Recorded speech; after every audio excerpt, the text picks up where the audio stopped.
नमस्कार, मैं हूं पंकज सक्सेना। आप देख रहे हैं हमारा खास प्रोग्राम खास मुलाकात। हम इस कार्यक्रम के अंदर प्रत्येक दिन किसी न किसी नई शख्सियत से आपके साथ मुलाकात कराते हैं, रूबरू कराते हैं और जानते हैं कि उनका विचार, उनकी सेवा किस प्रकार से हल्द्वानी क्षेत्र में रही है। आज हमारे साथ हैं कांग्रेस के जिला अध्यक्ष राहुल शर्मा जी, जिन्होंने अपना करियर जो है राजनीति से शुरू करके आज कांग्रेस में इस मुकाम पर पहुंचे हैं। राहुल जी, आपका बहुत बहुत स्वागत है हमारे क्षेत्र में। राहुल जी, सबसे पहला सवाल है आपका, आप कॉलेज के आप नेता रहे, कॉलेज के नेता के बाद आप फिर यूथ कांग्रेस में रहे, यूथ कांग्रेस के प्रदेश अध्यक्ष भी रहे, अनिश चाय के प्रदेश अध्यक्ष, और कांग्रेस में आप महानगर अध्यक्ष पद के शोभित कर रहे हैं। तो किस प्रकार से आपने ये करियर को यहाँ तक लाए?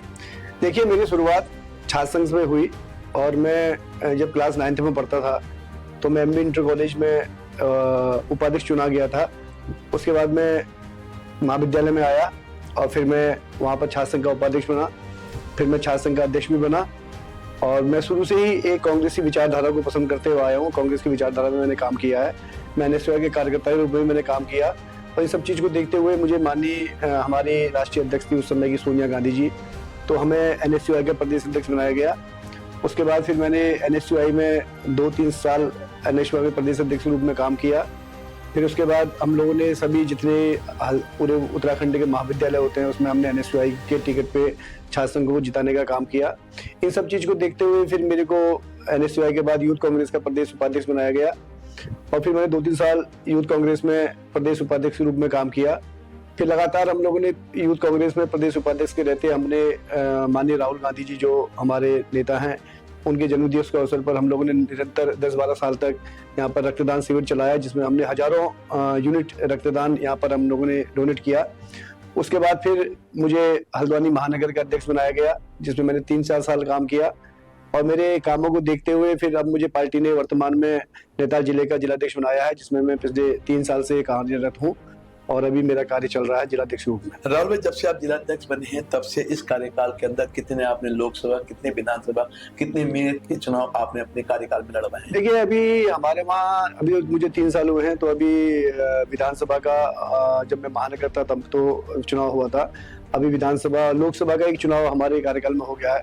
लोकसभा में निश्चित रूप से हमारे जो प्रत्याशी थे माननीय प्रकाश जोशी जी, और हम लोगों ने बहुत अच्छा कड़ा संघर्ष किया और निश्चित रूप से जनता भी हमारे साथ थी।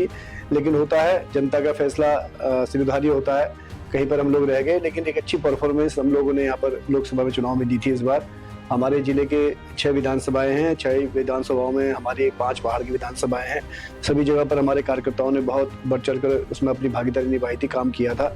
और निश्चित रूप से हमें ऐसा लगता था कि हम लोग जीतने के लिए जा रहे हैं, लेकिन थोड़ा सा सिस्टम हम समझते हैं कि जनता ने जो भी जिसको भी चुना वो सिरधारी है, लेकिन हमें कहीं ना कहीं पर हमने जो चुनाव लड़ा और हमारे कार्यकर्ताओं ने जो उसमें मेहनत करी उससे हम लोग संतुष्ट हैं। राहुल भाई, इंदिरा देश जी, स्वर्गीय इंदिरा देश जी, उनका एक वजूद था, उनके द्वारा काफी यहाँ पर विकास किया गया, चाहे वो पक्ष में रहती थी चाहे विपक्ष में रहती, किसी न किसी तरीके से अपने हल्द्वानी के विकास को लेकर काम कराती थी। लेकिन जब से इंदिरा देश गई है तो आपको लगता नहीं कि हल्द्वानी क्षेत्र का विकास हुआ है? कांग्रेस पूरी तरह से ठप होती दिखाई दे रही है? नहीं, ऐसा नहीं है। देखिए, निश्चित रूप से इंदिरा हृदयेश जी एक पूरे प्रदेश की और पूरे देश के नेता के रूप में उनको लोग जानते थे, और एक वो बहुत विद्वान और जिसे कहते हैं कर्मठ और पढ़ी लिखी एक हमारी नेत्री थी।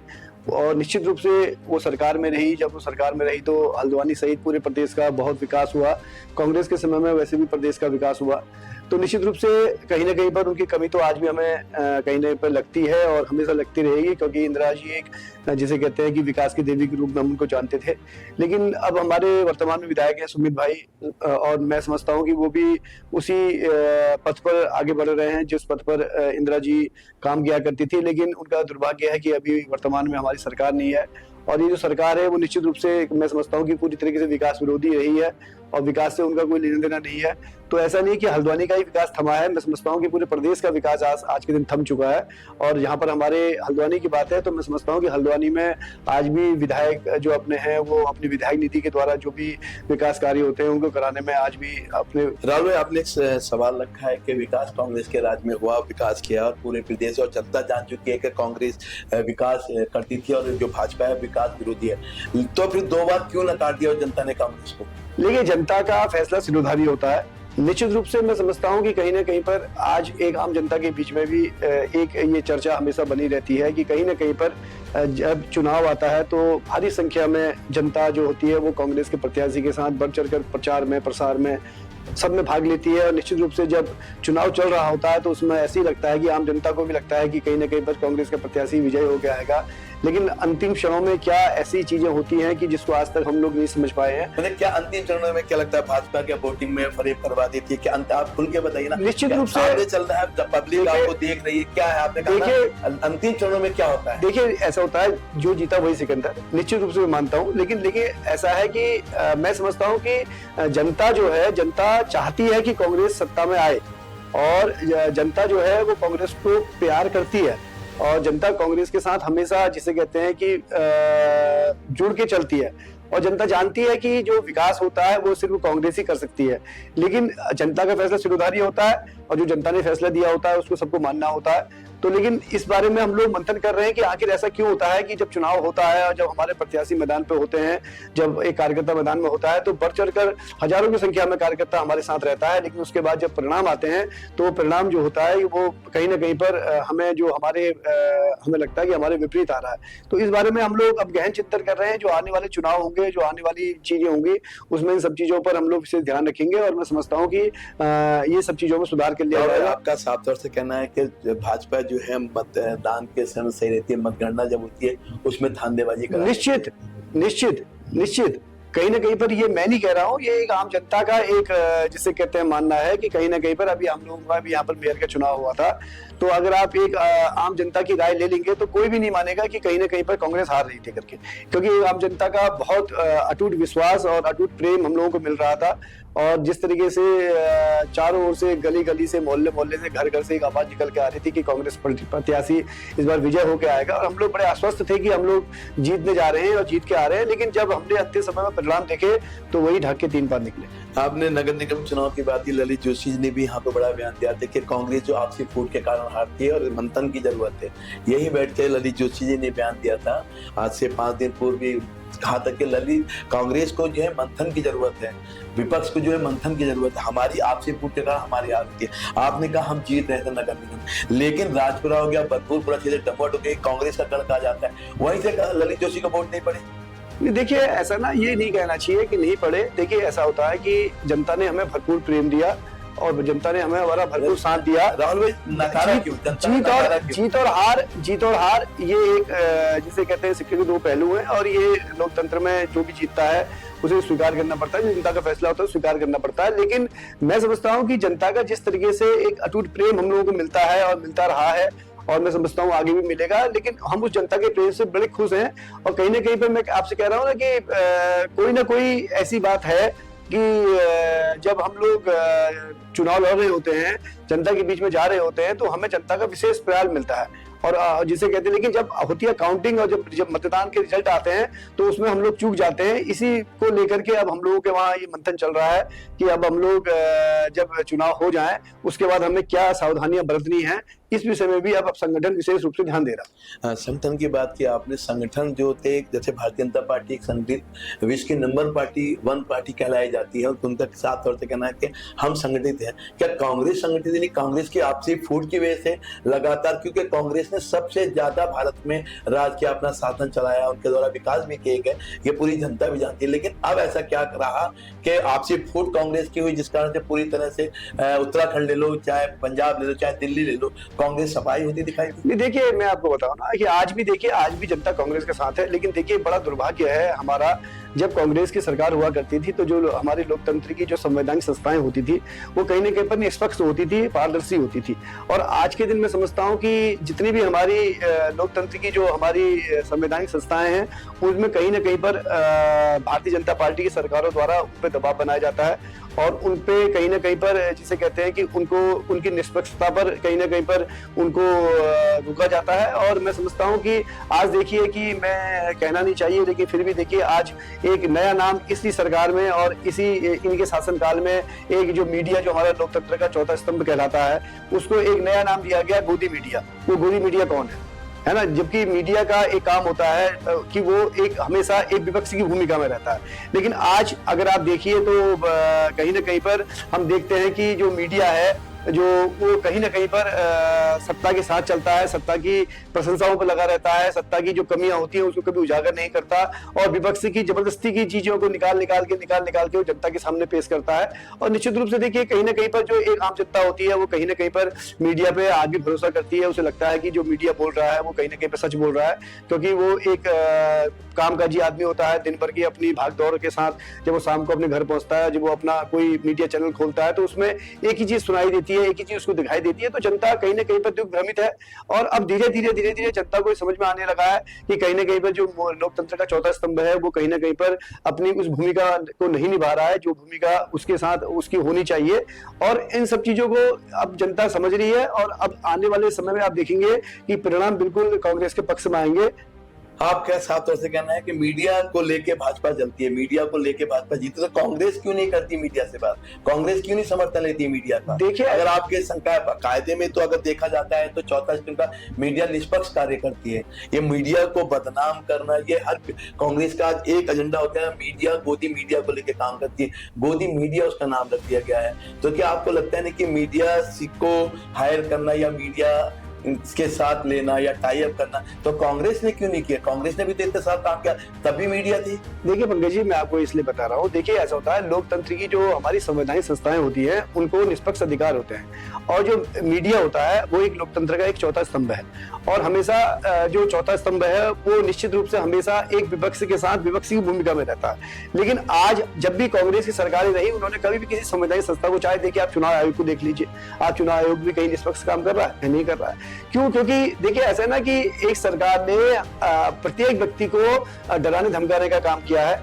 इन्होंने जिस तरीके से मैं समझता हूं कि ईडी का और जिसे कहते हैं कि सीबीआई का जिस तरीके से दुरुपयोग किया है ना, जिस तरीके से विपक्ष के नेताओं पर उनके घरों पर छापा पड़वाने का काम किया है ना, ये काम कभी कांग्रेस ने इन सब चीजों को नहीं किया। उन्होंने हमेशा मीडिया को और संवैधानिक संस्थाओं को बिल्कुल पारदर्शी बनाए रखा, उन पर कभी कोई हस्तक्षेप नहीं किया। और निश्चित रूप से कहीं ना कहीं पर अगर हमारी कोई गलतियां भी होती थी तो मीडिया उस समय दिखाती थी और मीडिया जो भी बताती थी, सवाल पूछती थी तो उस सवाल के जवाब दिए जाते थे। आज देखिए कितना बड़ा दुर्भाग्य है कि 11 साल हो गए हैं माननीय प्रधानमंत्री जी को, उनकी आज तक एक ही पत्रकार वार्ता आज तक उन्होंने नहीं की। कितना बड़ा दुर्भाग्य है कि आप सोचिए कि मतलब कि देश के सबसे बड़े मुखिया हैं जो मतलब कि हर चीज को उनको बतानी चाहिए, लेकिन उन्होंने कभी इन सब चीजों को लेकर के मीडिया के सामने नहीं आए। और जब भी मीडिया उनसे सवाल पूछती है तो पूछती है कि तुम आम कैसे खाते हो, तुम स्वस्थ कैसे रहते हो, तुम इतना काम कैसे, ये कोई सवाल थोड़ी होते हैं। जब मीडिया अगर निश्चित रूप से अगर अपना लोकतांत्रिक धर्म निभाए और निश्चित रूप से सरकार से वो सवाल पूछे जो कि जिसे कहते हैं कि जिससे कि सरकार की जो पारदर्शिता है वो सामने नजर आए, सरकार क्या कर रही है वो जनता को समझ में आए, तो तुम देखेंगे कि परिणाम कुछ अलग होंगे। हाँ, राहुल भाई, आजकल एक मुद्दा चल रहा है यहाँ पे हल्द्वानी शहर में जो कांग्रेस लेकर काफी क्रुशित हो रही है और जगह जगह बढ़ती है। देवखड़ी और नालों पे जो अतिक्रमण आवास विकास की बात करें तो उनको 400 घरों को यहाँ पर नोटिस दी गया है। तो कांग्रेस किस प्रकार से यहाँ पर उनके साथ है और सुमित त्रिवेदी जी विधायक जी वो भी लगे हुए हैं, ललित जोशी का बयान था, मैं भी लगा हूँ, सारे लोग लगे हैं। तो क्या कांग्रेस, उनका कहना था कि कांग्रेस के लोगों को टारगेट किया, क्या सारे कांग्रेस है वहाँ पे? नहीं, देखिए वो आम जनता है, वो आम जनता है। उस आम जनता में वो लोग भी हैं जिन्होंने, मैं समझता हूं कि अतीत में भारतीय जनता पार्टी की सरकार को बनाने में उन्होंने अपना मतदान किया होगा। आज कई लोग ऐसे मिलते हैं जो कहते हैं कि हम लोगों ने भाजपा को वोट दिया लेकिन हम वोट देके पछता रहे। क्योंकि देखिए ये जिसे कहते हैं उजाड़ू बैल है ना, कि साहब ऐसा उजाड़ू बैल जो मतलब कि जहां देख रहा है कि सब उजाड़ना कैसे है, बनाने की तो ये बात ही नहीं करते, बनाने का तो ये कोई सोच ही नहीं रखते हैं कि कुछ बनाना भी है, कुछ विकास भी करना है, उजाड़ना कैसे है। देखिए गरीब को, मजलूम को, असहाय को, कमजोर को आपको सता करके क्या मिलने वाला है। वो जो लोग, जितने लोग हैं वो सब हमारे यहाँ के पहाड़ों से लोग यहाँ पर आकर के रहे हैं, कैसे कैसे उन्होंने मेहनत करके अपने लिए दो कमरों का आशियाना बनाया और आज सरकार उनको मतलब अतिक्रमण के नाम पर उचाड़ने का काम कर रही है, जो बहुत ही ज्यादा निंदनीय है और बहुत ज्यादा दुखदायी है और कांग्रेस पार्टी उनके साथ पूरी तरीके से खड़ी है। उनके हर दुख में, उनके हर दर्द में, उनके हर कष्ट में, उनकी हर परेशानी में उनके साथ खड़ी है। और हमारे माननीय विधायक जो है वो भी लगातार इस मामले में जनता के बीच में जाने का काम कर रहे हैं। हमारे मेयर के प्रत्याशी लई जोशी जी भी इस मामले में लोगों के बीच में जाने का काम कर रहे हैं। कांग्रेस पार्टी के कार्यकर्ता भी इसमें जो ऐसी प्रताड़ित जनता है उनके साथ खड़े होने का काम कर रही है। और हम लोग उनको विश्वास दिला रहे हैं कि एक भी ईंट हम उनको नहीं निकलने देंगे, ये हमारा उनसे वचन है। और निश्चित रूप से लेकिन सरकार को सोचना चाहिए कि वो जो अतिक्रमण के नाम पर इस तरीके के काम कर रही है वो बिल्कुल ही मतलब जिसे कहते हैं निंदनीय है और वो सरकार को शोभा नहीं देते। सरकार को ये देखना चाहिए कि रोजगार है, बेरोजगारी आज इतनी चरम पर पहुंच गई है और वो महिलाओं के अत्याचार, महिलाओं के ऊपर जिसे कहते हैं दुराचार की घटनाएं इतनी ज्यादा बढ़ गई हैं। सरकार को इन सब चीजों के विषय में सोचना चाहिए। सरकार को सोचना चाहिए कि कैसे इस प्रदेश का हम लोग विकास करें, कैसे इस प्रदेश को हम ऊंचाइयों पर लेके जाएं। सरकार उसकी ओर ध्यान दे करके एक गरीब को और एक मजलूम और एक असहाय कमजोर आदमी को उजाड़ने का काम कर रही है। देखिए, आपने कहा पलायन का है, रोजगारी है, ये तो कांग्रेस के टाइम में पलायन आज पहाड़ों में अभी कांग्रेस ने इतने साल यहाँ पर रहे और मैंने कहा कि सेंटर के अंदर कांग्रेस सबसे ज्यादा राज रहा, तब पहाड़ का पलायन कांग्रेस क्यों नहीं रोक पाई? आज भी वही स्थिति, चाहे बीजेपी हो चाहे कांग्रेस हो, आरोप प्रत्यारोप एक दूसरे पे लगा। अगर भाजपा आती है तो कांग्रेस पे लगाती है, कांग्रेस आती है तो भाजपा कांग्रेस पे लगा, तो ये आरोप प्रत्यारोप। लेकिन पलायन, शिक्षा, बेरोजगारी, पहाड़ की अभी भी सड़कों की हालत देख ली, आए दिन हादसों का शहर उत्तराखंड देवभूमि बन चुका है। कल हमारे द्वारा एक खबर को दिखाया गया था कि सबसे ज्यादा सड़क दुर्घटना है इस साल उत्तराखंड के अंदर हुई है, कितने लोगों की जान गई है। वो उस पर कोई विकास नहीं करता। आप लोग बातें करते कि कांग्रेस कर रही है, भाजपा कहती है कांग्रेस, आप कहते हैं भाजपा कर रही है, तो पलायन मुद्दे पर क्यों नहीं देखा? रोजगारी पे क्यों नहीं कांग्रेस या भाजपा? देखिए, मैं आपको बताऊं पंकज जी, अगर आपको याद होगा जब कांग्रेस की सरकार हुआ करती थी तो अगर आप कहीं दिल्ली से, लखनऊ से जैसे ही आप उत्तराखंड के बॉर्डर पर प्रवेश करते थे तो आपको वहां की सड़कें बता दिया करती थी कि उत्तराखंड आ गया, क्योंकि उसमें सड़कों का इतना बढ़िया मतलब जिसे कहते हैं विकास हुआ कि सड़कें इतनी खूबसूरत बनाई गई कि कोई भी बाहर से आने वाला आदमी जैसे ही बॉर्डर पर पहुंचता था वो सड़कों को देख करके, यहाँ के विकास को देख करके वो समझ जाता था कि अब हम उत्तराखंड में एंटर हो चुके हैं। जहां पर मैं समझता हूँ कि बेरोजगारों के लिए रोजगार की बात है तो देखिए इतना बड़ा सिटकुल जो है वो कांग्रेस की सरकार में माननीय नंदा तिवारी जी के प्रयासों से ये यहाँ पर खड़ा हुआ, जिसमें आज हजारों हजार युवा जिसे कहते हैं कि आज वहां पर रोजगार पा रहा है। मुझे आप ये बताइए कि भारतीय जनता पार्टी की एक भी ऐसी कोई संस्था, एक भी ऐसा कोई काम बताइए जहां पर उन्होंने बेरोजगारों के लिए किया हो। और बकायदा आप देखिए कि उनके राज्य में कितनी ज्यादा महिला उत्पीड़न हो रहा है, उन्हीं की और जितने भी महिला के खिलाफ अत्याचार हो रहे हैं, महिला के दुराचार हो रहे हैं, उसमें सारी भारतीय जनता पार्टी के कार्यकर्ता इन्वॉल्व है। आप देखिए इतनी हमारी बहन जो अंकिता जो पहाड़ से रोजगार करने के लिए अपने घर से निकल करके आती है और वो एक जगह काम करती है तो वहां पर उसकी हत्या हो जाती है, उसका बलात्कार होता है, उसकी हत्या हो जाती है और उसका जो वीआईपी है वो आज तक नहीं पकड़ा जाता है, जबकि सब जानते हैं कि वो वीआईपी कौन है ना? क्यों नहीं सरकार उसका नाम उजागर करती है? क्यों नहीं सरकार उसको बताती है? क्यों नहीं उस बेटी को न्याय दिलाती है? अभी आपने देखा होगा कि एक आपके भाजपा की महिला की जिलाध्यक्ष है, उन्होंने अपनी बेटी के साथ 14 साल की बेटी के साथ किस तरीके का दुराचार करवाया। ये प्रदेश देख रहा है कि ये किस तरीके से युवाओं के साथ, महिलाओं के साथ, माताओं बहनों के साथ जो मतलब अन्याय कर रहे हैं, जिस तरीके से वो उनके साथ छलावा कर रहे हैं, वो यहाँ की जनता जानती है। और आने वाले समय में अब एक बार ये 10 साल के लिए आ गए, अब ये कभी 10 सालों के लिए कभी सरकार सत्ता में नहीं आएगी, ये जनता ने मन बना लिया। राहुल भाई, बहुत बड़ी बात कही आपने कि जनता जानती है, जनता विपक्ष और पक्ष दोनों रखती है। विपक्ष का काम होता है आवाज को दबाना। अगर कोई सत्ता अपने मनोबल चलाती है तो विपक्ष का काम होता है जनता को पता है। तो आपका विपक्ष खामोश क्यों है? विपक्ष में तो आप बैठे हैं। ऐसा नहीं है, देखिए खामोश नहीं है, हमेशा विपक्ष ने हमेशा ऐसे हर मुद्दे पर अपनी एक आवाज उठाई है। मैंने आपसे कहा ना कि जिसे कहते हैं कि पंकज जी, आप जैसे बहुत कम ऐसे पत्रकार हैं जो सत्ता के लोगों को भी बुलाते हैं और विपक्ष के लोगों को अपने वहां बुलाते हैं और दोनों को अपनी बात कहने का मौका देते हैं। अगर सभी ऐसे हो जाएं तो निश्चित रूप से परिवर्तन तुरंत आ जाएगा। लेकिन देखिए होता क्या है ना कि जो सत्ता की, जो विपक्ष की आवाज है, विपक्ष की जो विरोध की आवाज जो सत्ता के खिलाफ लगाते हैं, हम वो चीजें ना कहीं अखबारों में छपती है, ना वो कहीं टीवी चैनलों में दिखाई देती है।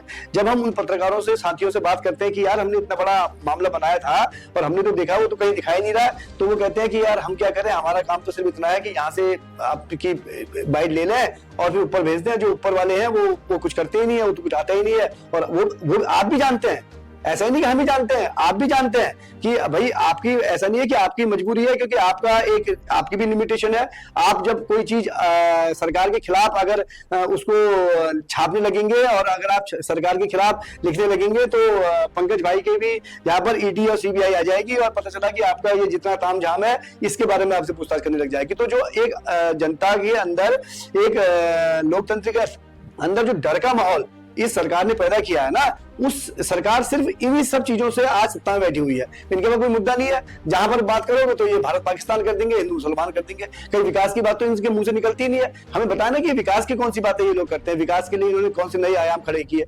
तो हमें लगेगा कि हाँ यार, कि कहीं ना कहीं पर जब पहली बार केंद्र में मैं समझता हूँ कि भाजपा की सरकार आई थी, तो मैं समझता हूँ कि उसमें सभी देशवासियों का एक बराबर का उसमें वो था। और जो कांग्रेस के कई कार्यकर्ता भी ऐसे होते थे कि जो कहते थे कि यार चलो ठीक है, एक बार भाजपा की सरकार को देखते हैं, ये जो देश का विकास चाहते हैं, जो देश का हित चाहते हैं। लेकिन जब उन्होंने देखा कि इस तरीके से जो भाजपा ने जिस तरीके से लोकतंत्र को बंधक बनाया, लोकतंत्र की सारी संवैधानिक संस्थाओं को बंधक बनाया, आज एक हर आदमी, हर जन इससे परेशान है। और ये निश्चित रूप से जो गुबार है वो फूटेगा और सरकार में जो सत्ता है, ये सत्ता से में कभी आएगी नहीं। और जब एक बार चली जाएगी तो कभी आपको भाजपा नाम का जो पौधा है वो कभी आपको खिलता हुआ नहीं दिखाई देगा। देखिए, बहुत अच्छी बात है कि जिस प्रकार से मीडिया को लेकर भारतीय जनता पार्टी चलती है, कांग्रेस का साफ तौर से आप लोगों का कहना है कि मीडिया अगर निष्पक्ष काम कर ले तो पारदर्शिता दिखाई देगी। बिल्कुल उचित। राहुल भाई, अब 2027 और नगर पंचायत का आपका चुनाव है, इसको लेकर कांग्रेस नगर पंचायत को लेकर एकजुटता दिखाई देती है। देखिए, मैं आपको बताऊं, मैं अपने जिले की बात करता हूं। हमारे जिले में सभी जितनी भी हमारी जिला पंचायतें हैं, हमारे ग्राम प्रधान हैं, हमारे क्षेत्र पंचायत सदस्य हैं, हम लोग तो पिछले 6 महीने से लगातार इसमें अपनी वर्किंग कर रहे हैं। और सभी जगह हमारे जो प्रत्याशी हैं वो बहुत जिसे कहते हैं कि मजबूती से इस चुनाव को लड़ने के लिए जा रहे हैं। और हमारे लगभग सभी जगहों पर हमारे प्रत्याशी भी जिसे कहते हैं कि वो तय कर लिए गए हैं। और मैं मानता हूं कि जो एक आम जनता है वो चाह रही थी कि जल्दी जल्दी चुनाव हो, लेकिन देखिए सरकार की हठधर्मिता, उन्होंने इस तरीके से नियम बनाए कि चुनाव को कोर्ट में जाना पड़ा।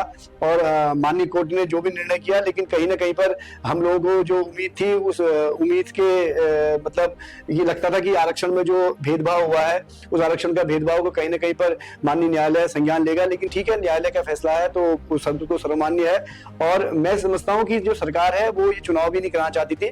अगर इसमें माननीय न्यायालय का हस्तक्षेप नहीं होता और माननीय न्यायालय का कोई आदेश निर्देश नहीं होता तो ये सरकार इस चुनाव को नहीं करवाती, क्योंकि डरी हुई सरकार है ना। वो जानती है कि उन्होंने आम जनता के लिए किस तरीके से एक जिसे कहते हैं कि काम किया है, कि जो एक आम जनता जिस तरीके से प्रताड़ित है, त्राहिमाम कर रही है। तो निश्चित रूप से मैं समझता हूं कि जो आने वाले जो पंचायत चुनाव है इसमें कांग्रेस अपना परचम लहराएगी। और मैं समझता हूं कि सभी ब्लॉकों में हमारे ब्लॉक प्रमुख बैठेंगे और जिला पंचायतों में भी हमारा कहीं ना कहीं पर अपना एक जो परचम है वो लहराएगा। और जो आम जनता है उसकी सेवा का मौका हम लोगों को इस बार मिलेगा। सर, 2027 का विधानसभा का चुनाव भी आने वाला है, उसको लेकर क्या दावेदारी की जा रही है? और आप जिला अध्यक्ष, आपकी रायशुमारी बहुत जरूरी होती है, किसी भी पार्टी के जिला अध्यक्ष का मेन भूमिका होती है। तो 2027 को लेकर मैंने आपसे पहले कहा कि कांग्रेस में फूट है, फूट के कारण कांग्रेस हारती दिखाई देती है हर जगह से। आपने खुद स्वीकारा है कि हम जीतते हैं, जैसे नगर निगम चुनाव ले लो। अगर आप लोकसभा की बात करते हैं, यहाँ पर जब से उत्तराखंड बना है, लोकसभा सीट से हल्द्वानी विधानसभा से सिर्फ कांग्रेस के ही मतदान होता था। लेकिन इस बार अजय भट्ट को जनता ने प्यार दिया है और लोकसभा सीट में हल्द्वानी विधानसभा से भी उसको टिकट मिला। ऐसा क्यों? देखिए, मैं आपको फिर बता रहा हूँ ना कि लोग कांग्रेस में फूट नहीं है, कांग्रेस में लोकतंत्र है ना। कांग्रेस में लोकतंत्र, जो कांग्रेस का जो लीडर है ना, कांग्रेस एक लीडर बेस्ड पार्टी है। कांग्रेस का जो प्रत्येक एक कार्यकर्ता भी जो होगा ना, एक कार्यकर्ता वो भाजपा के 3 नेताओं के बराबर होगा। और भारतीय जनता पार्टी में क्या होता है कि जैसे एक बंधुआ मजदूरी होती है ना, कि भाई मतलब उनको खुद नहीं पता है कि उनका नेता कौन होगा, उनका क्या होगा। मतलब वो एक आपके किसी को भी ला करके, और उनका जनता से कोई सरोकार नहीं रहता है। आप जनता के सुख में, आप जनता के दुख में, दर्द में, कष्ट में, परेशानी में, जहां भी जनता त्राहिमाम कर रही होगी तो आपको वहां पर कांग्रेस का कार्यकर्ता ही नजर आएगा। वहां पर आपको कोई भाजपा का लीडर नहीं, भाजपा कार्यकर्ता नजर नहीं आएगा।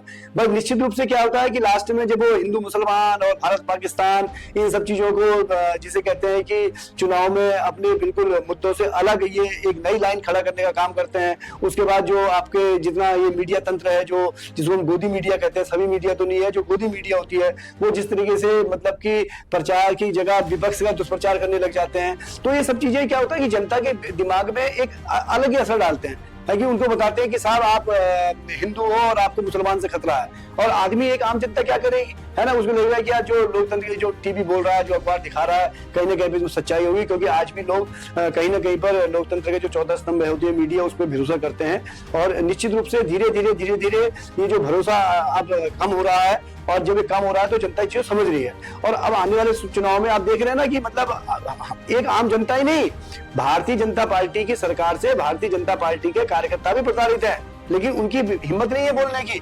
वो बोल नहीं सकते कुछ भी, क्यों? क्योंकि उनके पास अपना तो कोई आधार नहीं होता ना। ये तो जैसे कहते हैं कि, और कांग्रेस के अंदर क्या होता है, कांग्रेस के अंदर लीडरशिप है, कांग्रेस एक लीडर बेस्ड पार्टी है। कांग्रेस के अंदर क्या है कि अगर हमारी पार्टी के नेता भी गलत करेंगे तो उसको कहने का, जिसे कहते हैं, हिम्मत कांग्रेस के कार्यकर्ता के अंदर रहती है। क्योंकि कांग्रेस वो पार्टी है जिन्होंने इस देश को आजादी दिलाने में अपना बलिदान किया है। हमारे पुरखों ने इस देश की आजादी में अपना बलिदान दिया है। तो निश्चित रूप से कांग्रेस के कार्यकर्ता वही बात बोलेगा जो देश हित में होगी। अगर उसमें लगता है कि अगर हमारी पार्टी का कोई लीडर अगर कहीं पर देश हित के खिलाफ कोई काम कर रहा है, जनहित के खिलाफ कोई काम कर रहा है, तो उसको कहने में गुरेज नहीं करता है। और वो भी इनके वहां क्या होता है कि अंदर ही अंदर हमसे कह देंगे, आपसे कह देंगे, लेकिन चुपचाप कहेंगे यार बाहर मत बोलना, नहीं तो मेरी नौकरी चली जाएगी। तो यहाँ थोड़ा सा बीजेपी और कांग्रेस के कार्यकर्ता में बहुत अंतर है। कांग्रेस का कार्यकर्ता बिल्कुल एक, जिसे कहते हैं कि वो पूरी तरीके से, जिसे कहते हैं वो आपके लोकतंत्र में जिसे नहीं कहते हैं कि वो पूरी तरीके से, हाँ, लोकतांत्रिक तरीके से काम करता है। इनके वहां क्या है, थोड़ी सी बदवा मजदूरी है कि साहब जो एक बार जैसा बांध दिया, जैसा कर दिया, उठो तो उठो और बैठो तो बैठो। यहाँ ऐसा नहीं है। अगर गलत होगा तो वहां पर हमारा कार्यकर्ता बोलने को तैयार रहता है। चाहे अगर हम भी राहुल चुम्बाल जिलाध्यक्ष के रूप में अगर कोई गलत करेगा तो हमारा कार्यकर्ता हमसे कहने की हिम्मत रखता है, वो कहेगा कि भाई तुम गलत कर रहे हो। लेकिन इनके वहां ऐसा नहीं है। तो ये फर्क है, एक बुनियादी फर्क तो है ही है। राहुल भाई, सबसे बड़े चुनाव आता है, नेताओं में दलबंदी का जोर शुरू हो जाता है। चाहे कार्यकर्ता हो, चाहे बीजेपी वाले कांग्रेस में जाते हैं, कांग्रेस वाले बीजेपी में आते हैं। चुनाव से पहले ऐसे परिवर्तन के, चुनाव के टाइम में ये परिवर्तन का दौर क्यों चलता है? सबसे अहम सवाल जनता के बीच में रहता है, क्योंकि जनता नेताओं पे भरोसा करती है, लेकिन नेता ही लोग चुनाव के टाइम ही दलबदल कर देते हैं। तो ये क्या कारण होता है? क्या कांग्रेस वाले बीजेपी में जाते हैं, बीजेपी वाले कांग्रेस में जाते हैं? देखिए ऐसा ना, जिसे कहते हैं कि भाजपा वाले ही कांग्रेस के अच्छे लीडरों पर नजर रखते हैं। हाँ, और आज आप वर्तमान की सरकार देख लीजिए, वर्तमान की, आप राहुल भाई, मैंने कहा कांग्रेस भाजपा में जाती है, कांग्रेस वाले तो जाते हैं, भाजपा वाले भी कांग्रेस में आते हैं। मेरा सवाल है कि ऐसा क्यों? जनता सिर्फ उनसे ये जानना चाहती है कि नेता ऐसा क्यों करते हैं चुनाव के टाइम? देखिए मैं बोलता हूँ ना कि देखिए, एक राजनीति का दरवाजा हमेशा खुला रहता है, कहीं बंद नहीं रहता। अब देखिए क्या होता है, किसी के अपने निजी स्वार्थ होते हैं। कोई निजी स्वार्थ में कहीं इधर उधर जा रहा है, या अपने जिसे व्यक्तिगत हित साधने के लिए कोई इधर उधर जा रहा है। लेकिन देखिए, वो उसको आप कार्यकर्ता नहीं मान सकते हो। ना ही वो कांग्रेस का कार्यकर्ता होता है, ना ही वो भाजपा कार्यकर्ता होता है। वो क्या होता है, वो होता है आपके, जिसे कहते हैं कि जो समय के साथ बदल जाते हैं और अपने हित चाहने वाले लोग होते हैं। ये ऐसे बहुत चंद लोग होते हैं, होता है, निश्चित रूप से मैं मानता हूँ। आज देखिए, नेता प्रतिपक्ष यशपाल आर्या भी अपने हित के लिए भाजपा में गए थे, अब फिर कांग्रेस में आए। अब देखिए ऐसा है ना कि देखिए, सुबह का भूला शाम को खरा जाए तो उसको भूला नहीं करते। आप अपनी बात से पलट रहे हैं। नहीं, ऐसा नहीं ना। देखिए मैं, आपने देखिए चंद लोग होते हैं अपने फायदे, नहीं देखिए, जो भी जाता तो फायदे के लिए है, स्वाभाविक बात है ना। लेकिन सुबह का भूला अगर शाम को खरा जाए ना तो उसको भूला नहीं करते, है ना। कि अब चीजें देखिए, अब लेकिन जनता ये सब चीजें समझने लग गई है। अब ऐसे लोगों को बिल्कुल दरकिनार करने का काम कर रही है। अभी आपने देखा होगा कि वहां पर चमोली में एक हमारे राजेंद्र भंडारी थे, है ना, वो भाषण दे देते थे, अपना संबोधन करते करते उसी कपड़ों में यहाँ से भाजपा की ओर चले गए, है ना। क्या उन पर दबाव था, क्या उनको लालच दिया गया? गंडारी तो यहाँ भाजपा में, मैं बता रहा हूँ, है ना, वो तो बहुत पहले आ गए ना। लेकिन देखिए माधव सिंह गंडारी जी, देखिए ऐसा जैसे क्या होता है, भाजपा का लीडर अगर कांग्रेस में आता है तो उसको कोई वैल्यू नहीं मिलती है, क्योंकि वो लीडर नहीं होता ना। और कांग्रेस का अगर कोई जाएगा तो वो पूरी वैल्यू के साथ जाएगा। उसको पता है कि यार हम किसी लीडर को लेके जा रहे हैं, और वहां पर उसको पूरा सम्मान भी होता है, उसको जिम्मेदारियां भी दी जाती हैं, उसको पद भी दी जाते हैं, उसे प्रतिष्ठा भी दी जाती है। आज देखिए वर्तमान में जो कांग्रेस, ये बीजेपी की सरकार है, ये बीजेपी सरकार है, मुख्यमंत्री के अलावा सारे तो हमारे कांग्रेस के जो यहाँ से गए हुए लोग हैं वही सब लोग हैं, क्योंकि कांग्रेस लीडर बेस्ड पार्टी है ना। मेरा काम क्या, मैंने आपसे पूछा था, क्या रीजन रहता है जनता तो पक्ष और विपक्ष दोनों पे भरोसा करती है, फिर जनता उन्हीं के साथ ये नेता लोग धोखा दे देते हैं। देखिए ऐसे नेताओं का कोई मौजूद रहता है राजनीतिक कैरियर में? देखिए कोई, मैं कहता रहा हूँ ना, ऐसे लोगों की कोई वैल्यू नहीं रहती है, ऐसे लोगों को कोई पसंद नहीं करता है। निश्चित रूप से अल्प समय के लिए हो सकता है कि अपने लाभ और हानि को देख लें, लेकिन एक दूरदृष्टि में इन सब चीजों का कोई महत्व नहीं रहता। और ऐसे जो लीडर होते हैं, ऐसे जो नेता होते हैं, ऐसे जो कार्यकर्ता होते हैं, उनको कोई वैल्यू नहीं मिलती है। कोई भी अगर मैं अपना घर छोड़ करके दूसरे घर से उम्मीद कर रहा हूँ ये मेरे घर में मेरा अच्छा नहीं हो रहा है, मेरा दूसरा पड़ोसी वाला घर मुझे मेरे लिए बहुत कुछ कर देगा, तो वो मेरी गलतफहमी होती है। तो गलतफहमी शिकार होते हैं और या फिर किसी दबाव में होते हैं, या फिर वो किसी दबाव में होते हैं। जब जैसे वर्तमान की सत्ता तो क्या है, वो तो अगर आपके बाल भी खड़े हैं तो वो आपको कह देंगे कि आपके बाल खड़े हैं, आपने कोई अपराध कर दिया, आप चलिए। और वो आपके वहाँ ईटीबी, सीबीआई और सारी ऐसी संस्थाएं जिनसे कि आपको दबाव में लिया जाए, ये सब काम करते हैं। ये जो प्रचलन चला है, ये अधिकतर तभी चला है जब ये पिछले 11-12 साल से जो भारतीय जनता पार्टी की सरकार आई है, उन्हीं ने इन सब चीजों को तोड़ फोड़ और ये वो सब करने का काम यही सरकार कर रही है। और जब ये सरकार देश से चले जाएगी, प्रदेश से चले जाएगी, आप देखेंगे कि पूरे देश में फिर से वही जिसे कहते हैं विकास का माहौल आ गया है। देश में जो हमारे बेरोजगार साथी हैं उनको रोजगार की दिशा में काम होने लग गए हैं, तो ये सब चीजें होने लगेंगी। क्योंकि अब हमारे नेता राहुल गांधी जी देखिए, अब इस वक्त बिल्कुल युवाओं के लिए बिल्कुल संघर्षरत हैं, महिलाओं के लिए संघर्षरत हैं, और जो हमारे जितने भी हमारे जो एक छोटे तबके का समाज होता है, जो गरीब है, मजलूम है, असहाय है, ऐसे लोगों के लिए हमारे नेता काम कर रहे हैं, हमारे कार्यकर्ता काम कर रहे हैं। तो निश्चित रूप से आने वाला समय कांग्रेस का है, ये मेरा मानना है। 2027 का चुनाव आने वाला है, तो क्या राय शुमारी चल रही है, किस प्रकार से आप लोग करेंगे? देखिए 2027 के चुनाव की तैयारियां हम लोग जमीन पे रह करके काम कर रहे हैं। और इस बार हमारे माननीय राहुल गांधी जी ने ये कह रखा है कि भाई जो भी चुनाव होंगे उसमें जिलाध्यक्ष की एक अहम भूमिका होगी। और हम लोग भी देख रहे हैं कि भाई कौन कार्यकर्ता जो जमीन पे रह करके एक आम जनता के लिए, हितों के लिए काम कर रहा है, आम जनता की परेशानियों के लिए काम कर रहा है। और ऐसे ही लोगों को हम लोग इस बार मैदान में उतारने जा रहे हैं। और निश्चित रूप से आपको ऐसा नहीं दिखाई देगा कि कोई बाहर से आया और वो सीधे कांग्रेस का टिकट पाके चला गया और वो नेता बन गया। ऐसा अब नहीं होने जा रहा है। अब आने वाले समय में सिर्फ वही हमारा कांग्रेस का लीडर बनेगा जो कांग्रेस के लिए काम कर रहा है, एक आम जनता के लिए काम कर रहा है, आम जनता के हितों के लिए काम कर रहा है, और जो निश्चित रूप से कर्मठ है, ईमानदार है और मेहनती है, और जो कांग्रेस का बिल्कुल कैडर है। हम ऐसे लोगों को चिन्हित करने का काम कर रहे हैं। और हर विधानसभा में हम लोग जो ऐसे ही कार्यकर्ता नेता ढूंढ रहे हैं जो आम जनता के साथ जुड़ करके 5 साल तक लगातार काम कर रहे हैं। ऐसे लोगों को टिकट दिया जाएगा। और निश्चित रूप से जब अच्छे लोगों को टिकट दिया जाता है तो जनता भी अच्छे लोगों को चुनेगा। 2027 में कांग्रेस की सरकार बनेगी 100%, 100%, जनता चाहती है। क्या मुजल्ला रहेगा, क्या मुद्दा रहेगा आपके साथ? देखिए मुद्दे तो देखिए मुद्दे हैं। देखिए कहीं ना कहीं पर बेरोजगारी ये बहुत बड़ा मुद्दा है, जिसे कहते हैं कि महिलाओं के साथ और युवाओं के साथ जो इन्होंने छलावा किया है ना, वो बहुत बड़ा मुद्दा है। पलायन तो है, आप कह रहे हैं कि पलायन तो लगातार रहता ही है कि, लेकिन पलायन के लिए भी देखिए हमारे माननीय हरीश रावत जी है, वो देखिए उत्तराखंड की बात को लेकर के आगे बढ़ रहे हैं और पूरे प्रदेश का दौरा कर रहे हैं। और एक आम जनता जो है उनकी उत्तराखंडियत की जो बात है उसको कहीं ना कहीं पर सिरदारियत ले रही है, कर रही है। तो आने वाले समय में चाहे हमारे कोई भी लीडर हो, चाहे माननीय यशपाल जी हो, हमारे करण मेहरा जी हो, सभी मेहनत कर रहे हैं, गोदियाल जी हो, प्रीतम सिंह जी हो, सभी लोग अपने अपने स्तर से कांग्रेस के लिए मेहनत कर रहे हैं। और सब लोग एकजुट होकर के, ऐसे तो मीडिया का बनाया हुआ है कि ये लोग एकजुट नहीं है, मीडिया का बनाया हुआ एक वो है, मैंने आपसे ना गोदी मीडिया का बनाया हुआ कि सब अलग अलग है। जितनी लड़ाई आज के दिन भारतीय जनता पार्टी के अंदर है, उससे मतलब उसकी आधी से आधी लड़ाई भी कांग्रेस के अंदर नहीं है। कांग्रेस का लीडर एकजुट है, एक साथ है, और सब मिलकर के चाहते हैं कि 2027 में कांग्रेस की सरकार बने।